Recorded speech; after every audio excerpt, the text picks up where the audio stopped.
大家好，我係展銷王聯盟 Edward， 今日同大家拆解一個重要市場現象，同一個展覽，點解營業額上升，但利潤反而下跌？我哋剛剛完成工展會葵芳美食嘉年華9日展銷，用數據同大家分析消費市場嘅真實變化。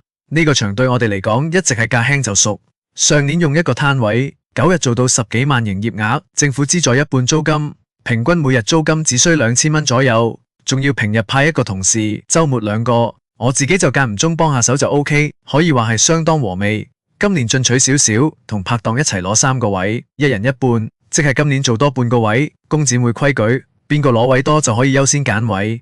呢次3個都算係首批揀位，不過都係揀翻上年個風水位。通常做開有生意就唔敢亂咁轉，一嚟試新位係未知之數，二來啲客雖然過咗1年都會翻轉頭。英雄所見，前邊嗰2檔3年單位都係上年嗰2檔。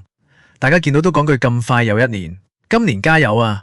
但開場第一個週末就發現問題，雖然人流依舊，但客群結構同消費力已經節節轉變。第一，目標客戶比例下降，具消費力嘅中年家庭明顯少咗。第二，客單價下跌，今年週末營業額比去年跌咗個開。第三，營運成本上升，政府資助減少，攤位擴大，人手增加。第3日星期一諗住唞唞，只叫2個同事坐鎮，點知跌剩4位數。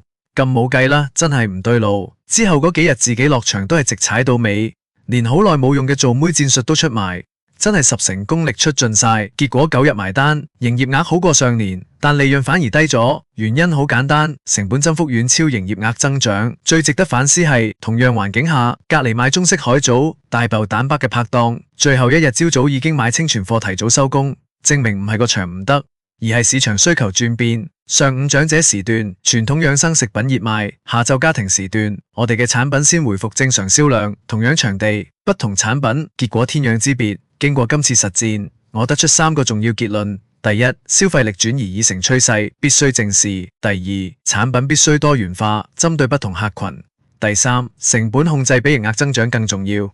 下年如果再做呢個場，一定要開發跨年齡層產品，同時嚴格控制成本。市場永遠在變，否則不進則退。如果你都想掌握市場變化嘅先機，歡迎加入展銷王聯盟，我哋一齊用數據說話，喺逆勢中尋找新商機。